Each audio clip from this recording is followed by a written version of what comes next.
السلام عليكم ورحمة الله وبركاته. الحمد لله. أشهد أن لا إله إلا الله وحده لا شريك له وأشهد أن محمدا عبده ورسوله أما بعد. حياكم الله. On espère, Inch'Allah, que cette semaine soit la dernière semaine pour compléter ce kitab. Que les 3 prochains doulous seront les derniers, bismillah ta'ala, avant de voir quelle sera la suite. Un point sur lequel je ne veux pas qu'on se méprenne dans les paroles lorsque je dis que le fiqh de la femme apparaît à travers ses rapports conjugaux. Yani que ce n'est pas son hifz du Coran ou son niveau en langue arabe dans l'aqida qui va vraiment déterminer cela. Le but n'est pas de dire que la femme ne doit pas apprendre. Il y a des choses qui sont obligatoires à tout musulman d'apprendre. Et plus la personne a du ilm, et plus cela est meilleur pour elle. Le problème, c'est que ce ilm, il a un objectif. Ce n'est pas l'acquérir comme ça, comme on acquiert de l'argent pour l'avoir en masse en stock. Et qui finalement, l'argent n'est pas dépensé. D'accord? C'est ça qu'on veut dire. Ça veut dire qu'en fait, on ne dit pas que la femme doit passer plus de temps à la cuisine, qu'elle va passer dans les couteaux pour apprendre. Ce qu'on va dire, c'est que ce qu'elle va apprendre, concrètement, son application, sa compréhension, et son désir et son ikhlas vont apparaître là où c'est plus important pour elle, c'est-à-dire après le droit d'Allah Azza wa Jal, son messager sera celui de son époux. C'est ça qu'on va faire comprendre.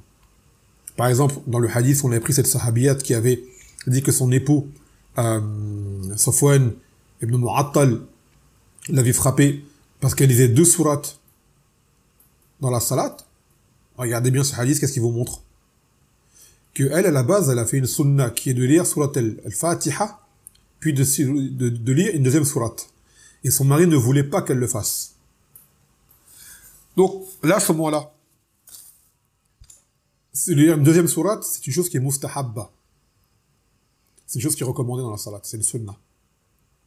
Et pourtant, son époux l'a frappé pour ne pas qu'elle le fasse. Pour les raisons qu'il avait, sûrement qu'il voulait qu'elle finisse vite, parce qu'il avait besoin d'elle, pour d'autres raisons. D'accord? Donc, à ce moment-là, qu'est-ce qui s'est passé? Vous avez des gens, ils vont se dire, oui, mais attends, la sunna c'est ça, il n'a pas vraiment l'empêché, et kaza, et j'ai appris ceci, cela, le prophète sallallahu alayhi wa sallam a dit telle et telle chose, et la femme sort des hadiths sur le fadl de lire 2 sourates dans la salat. Vous voyez? À ce moment-là, c'est quoi le comportement à avoir? Ce sahabi a frappé sa femme. On a expliqué, ça voulait dire quoi frapper à ce moment-là. Le Nabi sallam lui a donné raison. Il n'a pas dit, laisse-la, fais une sunna, c'est mieux pour elle. Le Nabi sallam ne rentre pas dans les choses qui sont liées au couple, les choses intimes. Si son mari a fait cela, il doit savoir pourquoi il a fait cela. Donc il a enseigné à la femme en disant que surat al-Fatiha, ça suffit pour les gens de base. Le reste, c'est une chose qui est surrogatoire. Mais obéir à son époux, prédominer sur le fait qu'elle lise une deuxième sourate. Donc c'est là où on va faire comprendre que connaître beaucoup de choses en religion, c'est très bien et c'est toujours ce qu'il y a de mieux à avoir, mais que cette compréhension ne nous amène pas à perdre justement cette modestie et à faire oublier le statut de la personne par rapport à ses devoirs. D'accord? Parce que vous allez trouver des fois des femmes tellement prises dans leur doulouse que lorsque le mari va les appeler pour faire des choses, elles vont dire non, je suis occupé, j'ai un DS, non, je révise, non, j'ai ça, non, j'ai ça. Ça, c'est khata. D'accord? Ça, c'est khata, justement, à ce moment-là. Ou le ilm qu'elle va obtenir, elle va s'en servir comme arme pour se défendre et non pas comme moyen de se rapprocher d'Allah Azza wa Jal.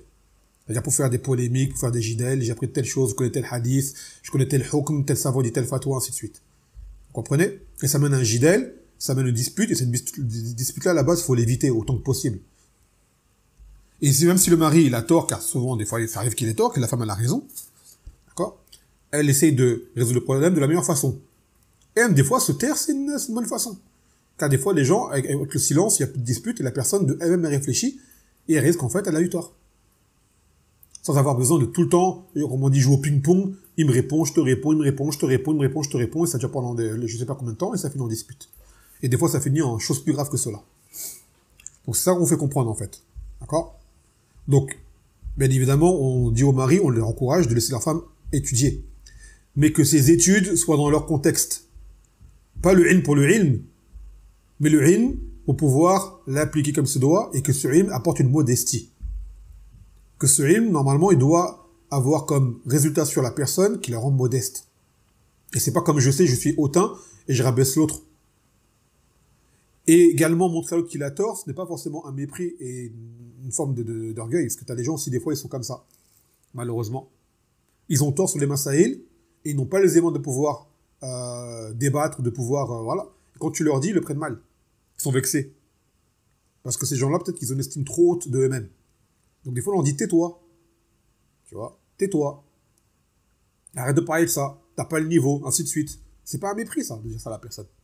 Quand tu vois que la personne, justement, avec ses paroles, elle peut aller trop loin et elle dit des choses mauvaises, elle dit du mal. D'accord? Donc il est même permis, des fois, ceux qui ont autorité sur autrui, même de lever la voix pour dire à la personne, arrête de faire ce que tu fais. Et ainsi de suite. Donc ça, c'est pas un mépris ni rien du tout. Il faut bien mettre les choses dans leur place. Donc on dit bien, ce ilm que cette femme va acquérir, ce but, c'est de se rapprocher d'Allah, subhanahu wa ta'ala, de le craindre. Et le plus grand moyen de pouvoir extérioriser cette crainte d'Allah Azzawajal dans les droits des créatures, ça va être à travers son époux. Tout comme par exemple l'homme, ça va être à travers ses parents. Et ainsi de suite. Donc voilà le but de cette parole-là pour ne pas qu'elle soit mal interprétée par des gens. Vous voyez, qui s'imaginent qu'on dit que vaut mieux aller dans la cuisine que prendre les couteaux. C'est pas ça qu'on a dit. C'est pas ça qu'on a dit. Donc voilà. Et après, chacun avec son ambition et chacun avec sa motivation, et ainsi de suite. Mais surtout ne pas faire prédominer le surrogatoire sur l'obligatoire. Ah, mais c'est ça. Et celui qui a compris cela, machallah, il a compris un grand khayr. طيب. يقول الباب الخامس في حفظ البيت ورعاية الأولاد. Donc maintenant, c'est ce qui touche à la gérance du foyer et l'éducation des enfants. Alors là, les adilets qui vont être donnés, ils sont plus généraux. Ils touchent l'homme comme la femme. Contrairement au bab précédent qui lui touchait vraiment à la femme. Là, c'est généraux. Car ça concerne également le père. Mais là, le but, comme on l'expliquait, vous le savez dans le kitab, c'est viser la mère. La mère qui, elle, est au foyer et qui est plus en contact avec les enfants du matin au soir, en général. Que l'homme qui, lui, est amené à sortir et qui est occupé par différentes occupations. يقول وجوب حفظ المرأة بيت زوجها. L'obligation que la femme surveille la maison de son époux. وقال تعالى فالصالحات قانتات حافظات للغيب بما حفظ الله. Donc il a dit les femmes vertueuses et obéissantes envers leur époux et qui protègent ce qui doit être protégé en son absence. C'est-à-dire tant leur chasteté bien évidemment et leurs biens et leur foyer et leur honneur. Et leurs enfants, donc le verset est général et va être détaillé par les adilets qui suivent. Bismillah.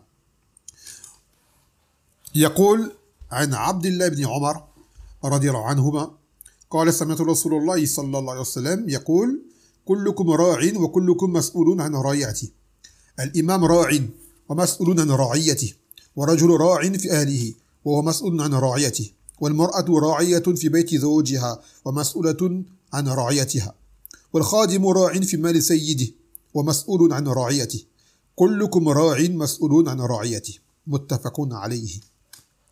Donc selon Ibn Omar, il a dit Nabi sallallahu alayhi wa sallam, vous êtes tous des gardiens, comme des bergers. Vous êtes tous responsables de ceux qui sont à votre charge.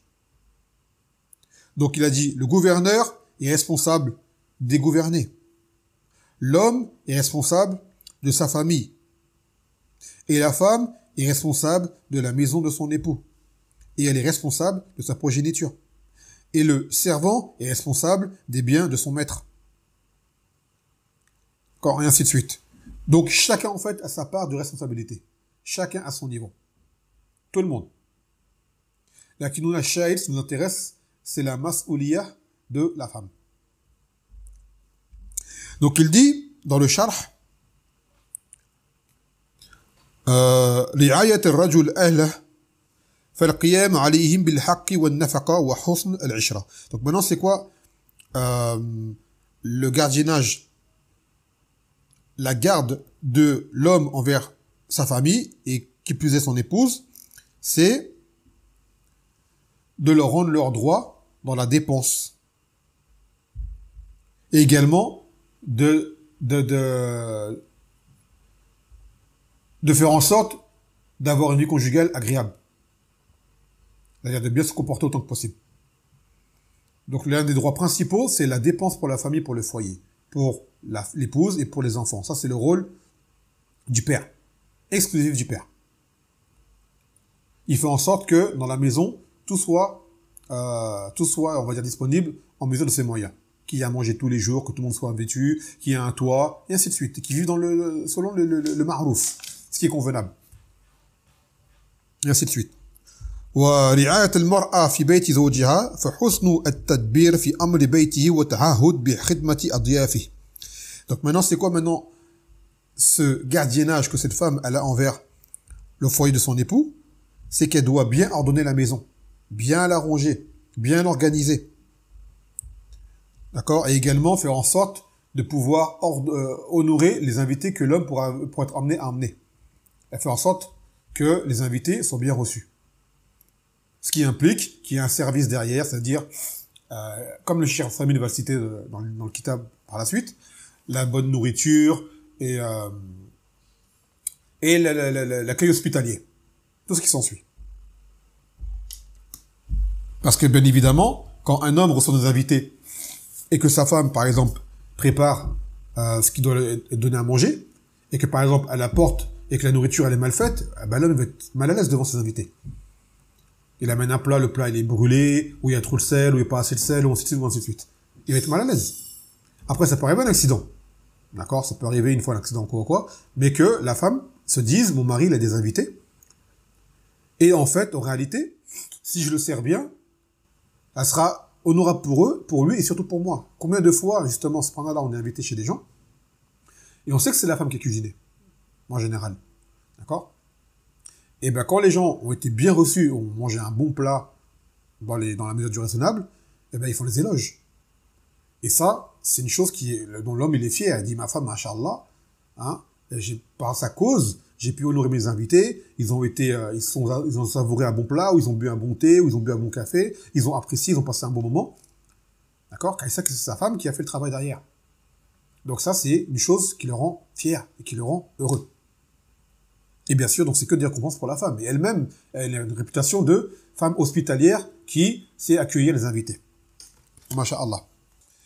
ويقول في رواية مسلم والمرأة راعية على بيت بعلها وولده وهي مسؤولة عنهم. Donc la femme est gardienne sur la maison de son époux et son enfant et elle est responsable à leur sujet. On avait expliqué, Ba'al, c'est ma'na zawj, c'est l'époux. يقول وجوب رعاية الأولاد, l'obligation justement de bien s'occuper des enfants. وتربيتهم أو تربيتهم على الصلاة وحسن الأداب, et de les éduquer à accomplir la salat et avoir un bon comportement. Ah oui, j'avais oublié de dire le kalam de Cheikh Al-Uthaymin, avant sur le hadith, que la femme est responsable dans le foyer de son époux. Il dit المرأة راعية في بيت زوجها يجب عليها أن تنصح في البيت في الطبخ وفي القهوة وفي الشاي وفي الفرش ولا تطبخ أكثر من اللازم ولا تجهز الشيء أكثر مما يحتاج إليه مسؤولة عن الطبخ وإحسانه ونضجه. Il a dit donc la femme justement est gardienne de la maison de son époux et elle doit être dans son foyer, elle doit être sur une bonne intention et sincère et faire les choses correctement dans la cuisine, dans le café qu'elle prépare, dans le thé qu'elle prépare, dans le lit qu'elle va faire. Par exemple, qu'elle ne cuisine pas plus qu'il n'en faut. Ou qu'elle ne fasse pas plus de choses qu'il n'en faut pour pas que ça amène à du gaspillage. Quand on avait pris les adilés auparavant, que le gaspillage était interdit. Et ça, justement, l'homme, lui, va acheter des choses. Donc c'est son argent qui part, il s'en rend compte, il le voit, il va travailler, il ramène un salaire à la maison, il achète des choses.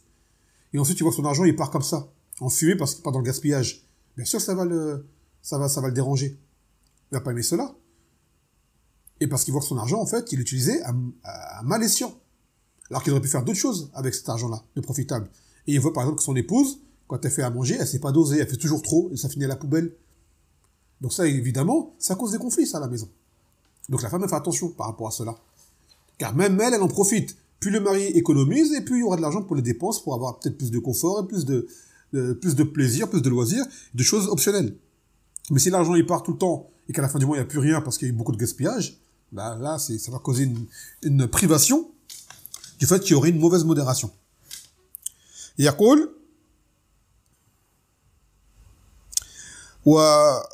طيب ويجب عليها أن تكون امرأة مقتصدة فإن الاقتصاد نصف المعيشة غير مفرطة فيما ينبغي. Donc il a dit la femme doit être une femme économe. Elle fait attention que l'argent ne parte pas vainement. Car les économies, c'est la moitié du mode de vie. C'est-à-dire que ces économies-là vont te permettre avec l'argent en plus de faire du khayr, même des sadaqas, d'acheter plus de choses dans la maison, et ainsi de suite. Mais quand l'argent il part en fumée, eh ben là, ça fait mal à la personne qui a gagné cet argent-là. Donc, ni elle gaspille, ni également elle est trop à compter le grain prêt. Car le musulman, il n'est pas comme ça de base. D'accord? C'est le juste milieu. Et il dit qu'il est responsable également de ses enfants pour bien les tenir, par exemple dans leurs vêtements, qui soient toujours propres, qu'elle donne des vêtements appropriés en hiver, même pas des vêtements d'été en été, même pas des vêtements d'hiver, ainsi de suite, qu'elle fait leur lit, qu'elle les couche, et ainsi de suite. Tout cela, c'est parmi les rôles de la mère. Parce que le père, comme on l'expliquait, même s'il peut participer également, il aura souvent l'esprit pris par d'autres choses. Et un conseil également qu'on donne à la femme, c'est lorsque l'époux y rentre à la maison, après le jeune travail d'occupation ou autre, de ne pas l'accueillir par des plaintes ou un surplus de parole. Car ça, c'est des choses qui sont vraiment désagréables. On conseille aussi d'éviter de faire cela. Il y avait une histoire que Cheikh Abdelhamid nous racontait. Je l'ai déjà raconté auparavant, mais on la recite ici aujourd'hui. C'est une femme qui était mariée avec un homme, et à chaque fois qu'il rentrait, il y avait des disputes. Des disputes. Et un jour, elle est partie voir son frère à elle, qui était son wali. Et lui expliquer, oui, à chaque fois qu'on rentre, Foulaine, ça se passe mal, on se dispute, ainsi de suite. Et après, il a dit, écoute, prépare, avant que ton époux il arrive, prépare telle boisson, d'accord, bois-la, et ces boissons-là auront un effet, mais pour que l'effet il apparaisse, Inch'Allah, il faut que tu ne parles pas. D'accord? Tu ne dois pas parler. Donc, la femme a suivi le conseil de son frère. Et elle faisait la boisson, et quand son mari arrivait, elle parlait plus. Et ainsi de suite. Et sur des jours comme ça, elle a vu qu'en fait, oui, en effet, il y a eu de l'amélioration. Et après, elle est partie voir son frère, elle a dit, alhamdoulilah, ce que tu m'as dit, ça a marché, il y a moins de disputes, ainsi de suite. Tu vois? Donc elle a dit, c'est quoi en fait cette boisson, c'est quoi c'est quoi en réalité son essence? Il a dit, cette boisson-là, en fait, elle a rien du tout. Il a dit, le problème, c'est toi. Tu parles trop. Dès que ton mari arrive, tu l'assommes de qu'elle aime. Tu vois? Donc regarde bien, en te taisant un minimum, laisser les choses couler, qu'il arrive, qu'il s'apaise, regarde ce qui s'est passé par la suite, ça a amélioré les relations.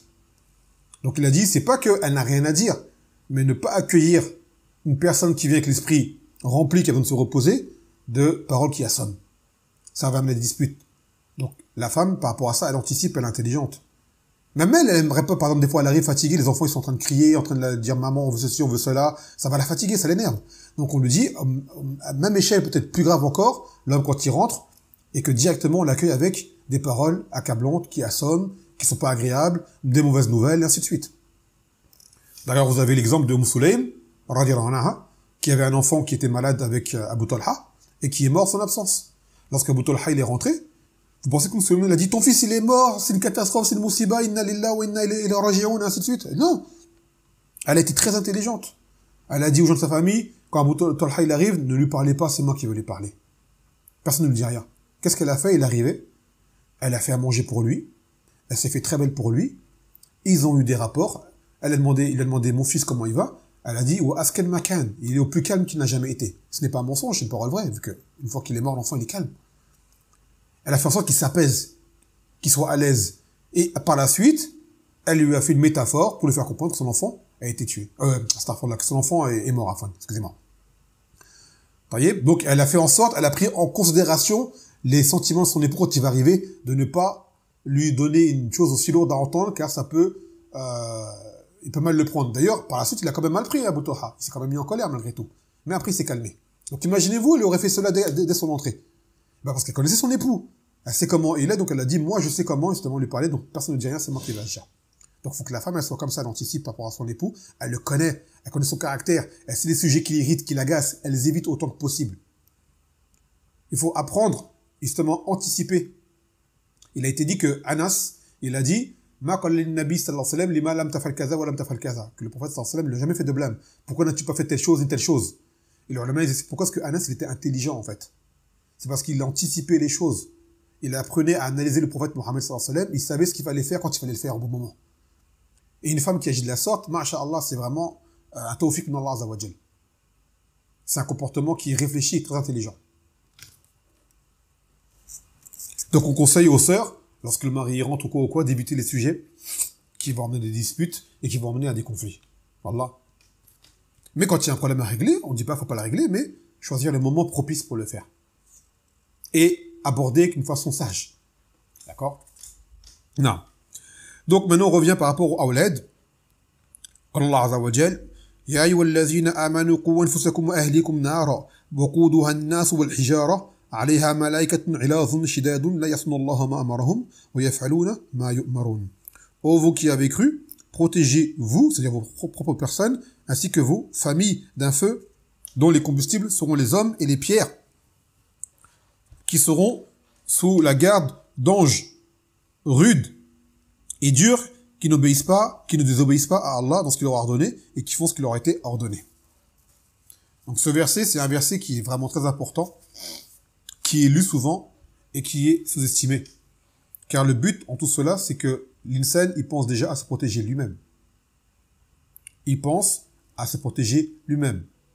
Et ensuite, il pense à protéger sa famille. Ça commence comme cela. On commence par se protéger soi-même, s'éviter les fitanes, les choses qui nous nuisent, et également notre famille. C'est ça le début. Parce que des gens, ils veulent aller changer le monde, aller au bout du monde, et chez eux, ça va pas. On leur dit, commence par toi, ta propre personne, staqim ala dinillah azza wa jal, mets-toi droit en religion, fais en sorte les causes pour que ta famille suive, et après les autres, on verra plus tard. Les autres ne sont pas une priorité. Allah t'as pas qu'à l'œuvre de changer le monde, et de diriger les autres. Ce qui était à ta charge en premier lieu, c'est toi-même. Yom al-Qiyamah, tu seras interrogé sur tes actes à toi, ta religion à toi.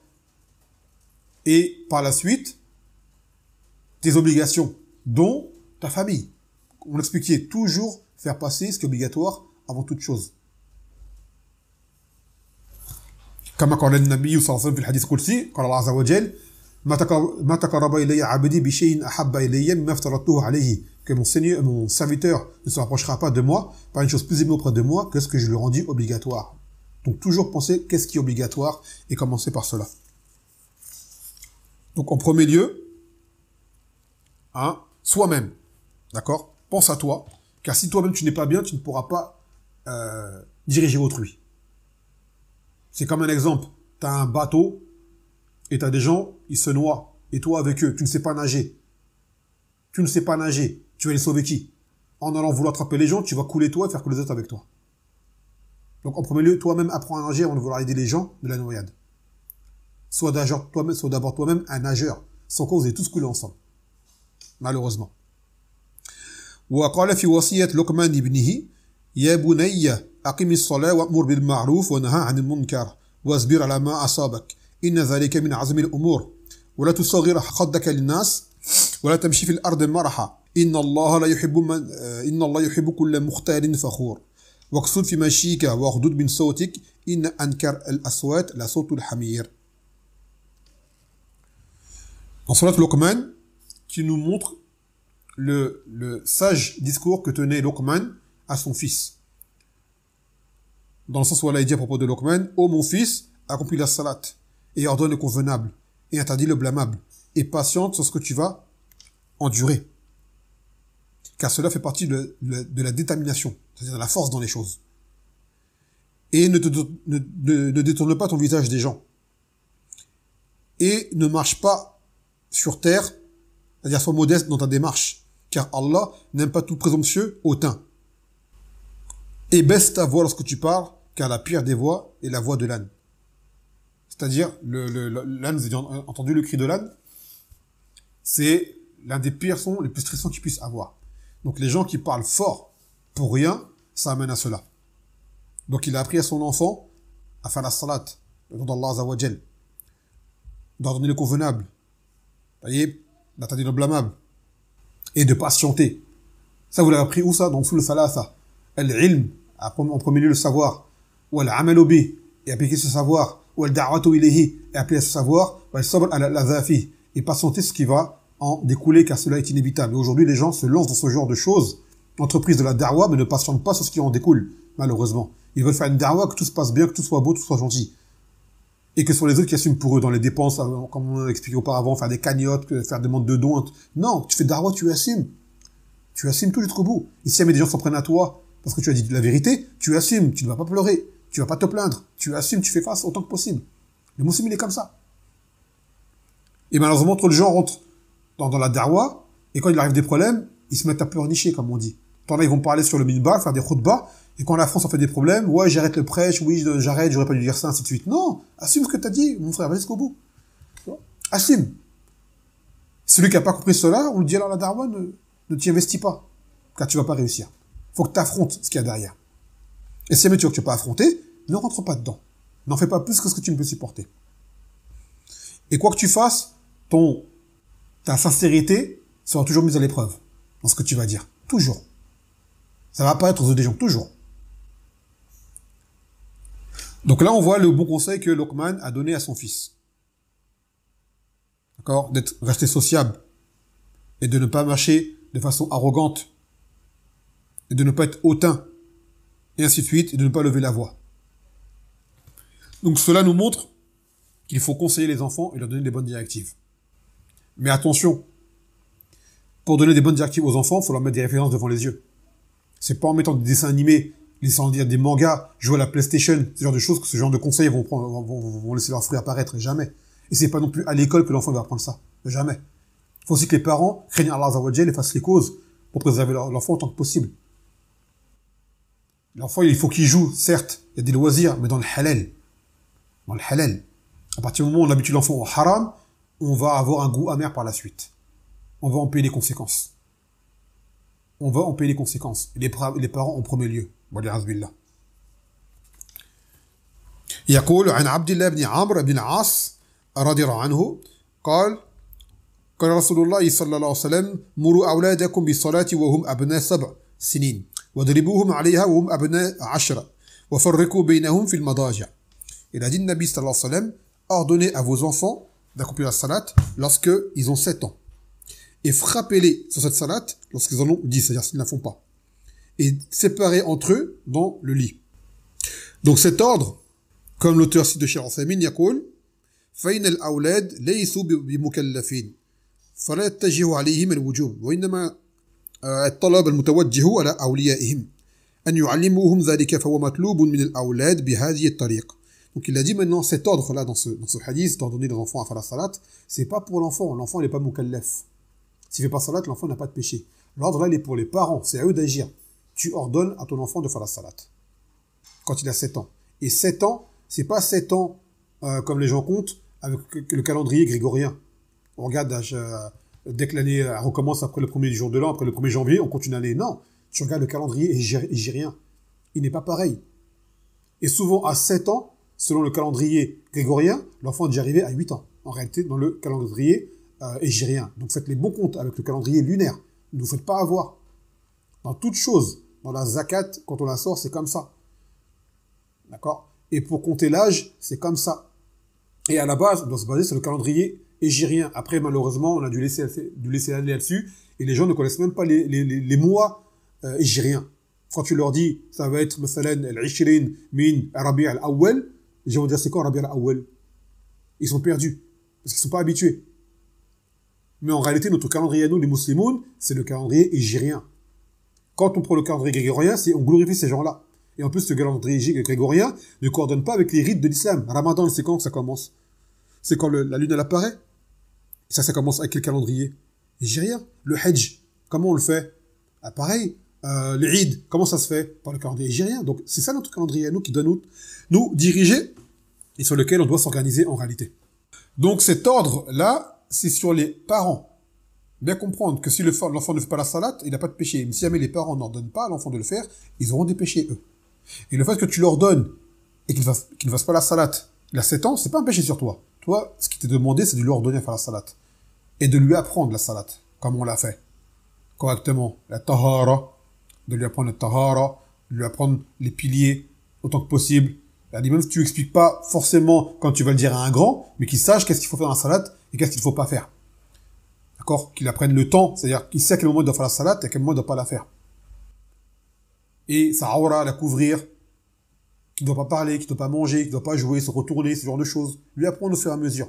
Ça, sur un laps de 3 ans. De 7 à 10 ans. Et à 10 ans, à ce moment-là, quand il ne fait pas la salat, Là, à ce moment-là, on peut devenir brutal avec lui, mais d'une brutalité qui n'est pas violente. C'est pour le corriger. Ce n'est pas pour le punir ou le châtier, c'est pour le corriger, pour l'éduquer. Et ça, c'est pour les enfants qui ont une raison. C'est-à-dire, par exemple, tu as un enfant qui est malade mental, qui a un problème, ou qui est, par exemple, schizomique, ce qui s'ensuit, c'est pas valable pour eux. Ça, c'est pour l'enfant qui comprend qu'il y a une raison. Même s'il y a une raison d'enfant, il comprend ce qu'on lui dit. Ensuite, le fait de le séparer du firash, dans le lit, il dit, Cheikh Al-Abbad, أنهم لا يتجهوا بعضهم مع بعض حتى لا يحصل شيء من دواعي الشر أو شيء من الشيطان بحيث يحرك بعضهم على بعض. Donc il a dit maintenant dans le lit, il faut le séparer. Garçon et fille, fille et fille, garçon et garçon. Arrivé à l'âge de 10 ans. Pour ne pas qu'il se passe quelque chose de shaitan. Car ce sont des choses qui peuvent arriver, même entre frères et sœurs. De rester dans le même lit ensemble, des choses peuvent se dérouler.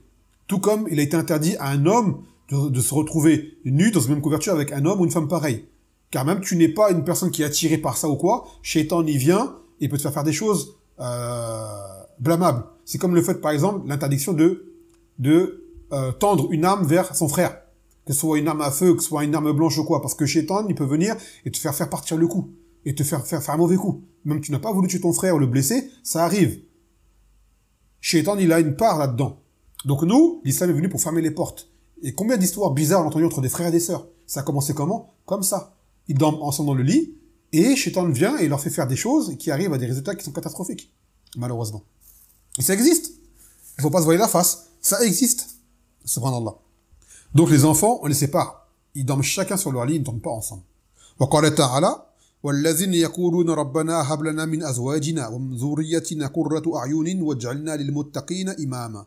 Ceux qui disent, ô notre Seigneur, accorde-nous de nos épouses et de notre progéniture, de notre progéniture, une réjouissance des yeux. Et fais de nous des guides pour les pieux, c'est-à-dire un exemple à suivre, dans ce que l'on fait autant que possible. Maintenant, il ne faut pas que les gens également se mettent à un niveau qui n'est pas le leur. Car les gens, ils veulent être irréprochables, au point d'en faire trop.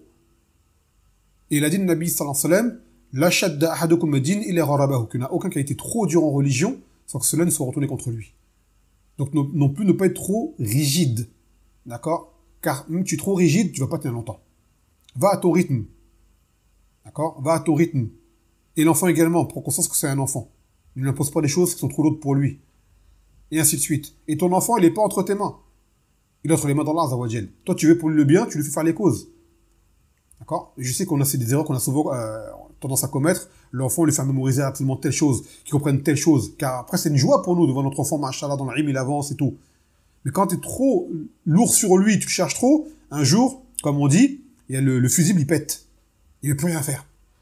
Donc toi, essaie de lui rendre la chose facile autant que possible. Surtout avant l'âge des 12 ans. Après 12 ans, tu auras du mal à le tenir. Après les 12 ans, très difficile d'imposer à un enfant de faire des choses.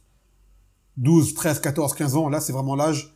L'enfant, si jamais tu n'as pas fait un gros travail avant, par la suite, ça va être très difficile. Illa insha'Allah. Donc, rends-lui la chose facile. Ne sois pas trop rigide avec lui. Et s'il aime, tu verras que de lui-même, machallah, il va avancer. Et également, il y a des qadar. T'as des gens, ils ont fait tous les efforts et l'enfant, ça n'a pas abouti. Car ce n'est pas toute personne qui aime le ilm qui verra son enfant aimer le ilm également. Tout comme ce n'est pas toute personne qui est dans le char qui verra son enfant dans le char également. Mais souvent, les enfants suivent les parents. Ça, par exemple, c'est une chose les conseils qu'on dit par rapport aux muhajirin, ceux qui ont fait la hijra, ou qui font talab al-ilm. N'oubliez jamais que vous, la hijra, vous l'avez choisi. Ton enfant ne l'a pas choisi. L'enfant, il t'a suivi, ou peut-être même qu'il est né en pays d'islam, donc il ne comprend pas tes choix à toi. Donc, il vit comme les gens du pays.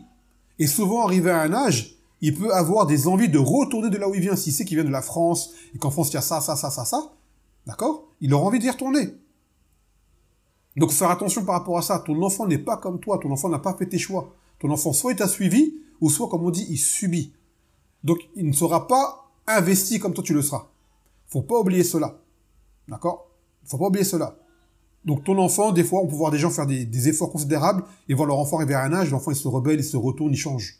Ça arrive. Des parents qui ont fait des efforts considérables. Et pourtant, quand on a la machafaïl, ça arrive. On a un grand exemple. Nuh, alayhi salam, son fils était un kafir. Pourtant, c'était Nuh, alayhi salam, un prophète, un messager. Donc, que dire de gens qui sont autres que Nuh, qui peuvent faire des efforts pour leurs enfants, et voilà. Et tout comme tu en as d'autres, malheureusement, ceux qui ont fait les mauvaises choses. Ils ont trop chargé leurs enfants, trop été stricts avec leurs enfants, trop été rigides avec leurs enfants. Ça fait que l'enfant, au bout d'un moment, il a pété un câble, il veut plus rien faire. Et où il commence à devenir bizarre, à sortir, à avoir des mauvais copains, ainsi de suite. Donc là, il faut la tafrit. D'accord? Là, il faut la tafrit. Tout comme des fois également, c'est comme, vous allez voir des gens dans le ilm, même on a ici des machères, leurs enfants sont pas comme leur père. Le père, c'est un cher, c'est un savant, l'enfant, c'est un arabe. Il fait que jouer. Il en a rien à faire du ilm, c'est un ammi. On va dire que c'est à cause du père? Non. Le père, il a fait les efforts, si l'enfant, il accepte pas, on peut rien y faire. Tout comme on a des enfants, machallah, des toulab el-ilm, ils sont jeunes, et leurs parents, ils sont derrière la dunya. Le père et la mère n'ont rien à voir avec le ilm, et l'enfant, il aime ça, lui. Ça arrive. C'est pas héréditaire, hein. Ce n'est pas héréditaire. C'est une chose, c'est un tawfiq d'Allah Azza wa Jal. Vous faites juste les causes pour faire amener ça à l'enfant, et après, par la suite, l'enfant, si Allah le wafaq, il va aimer, sinon, ce sera autre chose. Mais aham shay, c'est que l'enfant, d'accord, même s'il ne devient pas un hafiz du Coran, il ne devient pas dans l'ilm un exemple ou quoi, au moins un minimum qu'il apprenne sa religion et qu'il tente d'accomplir ses obligations. Un minimum. Même si après demain il veut travailler, il veut pas faire du ilm ou quoi, qu'il apprenne le halal, le haram, pour ne pas tomber dedans, ainsi de suite, et il fait sa vie, mais il connaît sa religion un minimum. Et après, si ton enfant il n'est pas motivé comme toi, qu'est-ce que tu veux faire? Tu ne peux rien faire, à part les doigts. Non. Après, il dit à Ibn Abbas, radiallahu anhu, عن النبي صلى الله عليه وسلم, لقي ركبا بروحة فقال من القوم؟ قالوا المسلمون فقالوا ومن أنت؟ قال رسول الله فرفعت إليه امرأة صبيا فقالت هل لي هذا حج؟ قال نعم ولك أجر. Donc le Nabi sallallahu alayhi wa sallam était en voyage et qu'il a rencontré un groupe de gens. Et il a dit, qui êtes-vous? Ils ont dit, les musulmans. Et eux, ils ont dit, qui es-tu? Car ils ne le connaissaient pas. Il a dit, le messager d'Allah. Et là, une femme a levé un enfant vers lui. Elle lui dit, est-ce qu'il y a un hajj? Est-ce que le hajj est compté pour cet enfant? Il a dit oui, et toi tu la récompenses de ce hajj. Donc ça veut dire que quand on fait une bonne action et qu'on prend l'enfant avec nous pour la bonne action, eh ben la bonne action est comptée pour l'enfant. Et également pour le parent qui a fait l'effort. Maintenant, attention, ce hadith ne veut pas dire que demain tu vas faire le hajj avec ton enfant, qu'il n'a plus à refaire le hajj plus tard. Non, ça veut dire qu'il y a une récompense du hajj, un hajj accompli, mais comme un hajj surrogatoire. Mais l'obligatoire, il faudra qu'il le fasse quand même, car il n'a amal bin niyat. L'enfant n'a pas mis de niyat pour faire le hajj obligatoire, pour qu'il en soit, on va dire, délié. Donc malgré tout, le hajj al-islam, comme on l'appelle, le hajj obligatoire, il faudra quand même, quand il sera en mesure de le faire, qu'il le fasse quand même. Et la umrah, pareil. Demain, tu peux partir en umrah avec ton enfant, et il n'est pas encore mukallaf, il n'est pas encore pubère. Eh ben, il fait la umrah avec toi, s'il est petit, tu le portes, ou il sait marcher, il te suit. Cette umrah sera comptée pour lui. Mais malgré tout, lorsqu'il sera mukallaf, il faudra qu'il la refasse selon l'avis authentique qui dit que la umrah est au moins obligatoire une fois dans sa vie. Comme le hajj. يقول عن أبي هريرة رضي الله عنه أن رسول الله صلى الله عليه وسلم قال إذا مات الإنسان انقطع عنه عمله إلا من ثلاثة إلا من صدقة جارية أو علم ينتفع به أو ولد صالح يدعو له. Il a dit Abu Huraira, que le Nabi sallallahu alayhi wa sallam il a dit que si la personne meurt, tous ses actes cessent hormis trois choses. Une aumône courante, c'est-à-dire une aumône qu'il a faite qui continue à donner ses fruits, comme un puits ou comme, je sais pas, une chose qui perdure même après sa mort, qui profite aux gens. Aw ilm yuntafa'u bihi, c'est un savoir que les gens profitent encore. Un livre, des durus, des audios, ainsi de suite. Des choses que dont les gens peuvent profiter. Et un enfant salih qui invoque pour lui. Un enfant salih qui invoque pour lui, subhanallah. Donc cet enfant salih, pour qu'il invoque pour toi, comment cela va arriver? Cela va arriver si tu l'éduques bien, tu l'apprends ce genre de choses, justement. Et c'est ça l'avenir qu'on a dans beaucoup de gens. Pour beaucoup de gens, qui eux basent leur avenir sur le matériel. Par exemple, on voit souvent les gens dire, on cotise pour la retraite, ainsi de suite. On dit, pourquoi en islam il n'y a pas de retraite? S'il y avait besoin d'une retraite en islam, elle serait là. Maintenant, c'est quoi la retraite pour le musulman? C'est sa progéniture. Car, étant petit, tu les dépenses pour eux. Et demain, tu seras grand, ce sont eux qui dépenseront pour toi. C'est ça en islam. Donc en réalité, tu veux une retraite profitable dès maintenant. Ton enfant apprend la religion comme il se doit, et plus tard, Inch'Allah, Allah te le rendra par sa cause. Comme tu t'es occupé de lui, plus tard ton enfant s'occupera de toi, bizina ta'ala. Il y aura une baraka dans ses biens. Donc la religion, elle est facile en réalité. Tout ça, tout ce qui est retraite, tout ce qui est sécu, tout ce qui est ces aides-là, à la base, elles sont pas interdites. Mais les gens ont basé leur vie dessus. Si on leur prive de ces aides-là, ils sont perdus. Si jamais ces choses-là étaient indispensables, l'islam l'aurait mis en premier lieu. D'accord? Donc si jamais c'est basé sur des choses halal ou quoi, et qu'un gouverneur le fait, c'est très bien. À aider les femmes veuves, les orphelins et tout, mettre des aides pour eux. C'est très bien.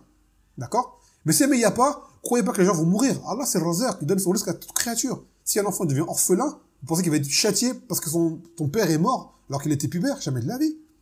Son risque va lui être donné. Une femme, elle est veuve, son mari il est mort, son risque va lui être donné. Et ainsi de suite. Chacun son risque lui est écrit. Le risque n'est pas lié à une personne en soi. Mais ce qu'il est à la personne, c'est l'obligation de rendre le droit aux autres.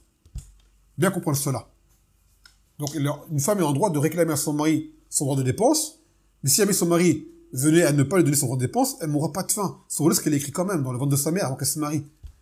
Et si demain son mari venait à mourir, son risque, il va devenir quand même également. Le mari n'est qu'une cause, et si une cause est perdue, il en aura d'autres, Inch'Allah ta'ala.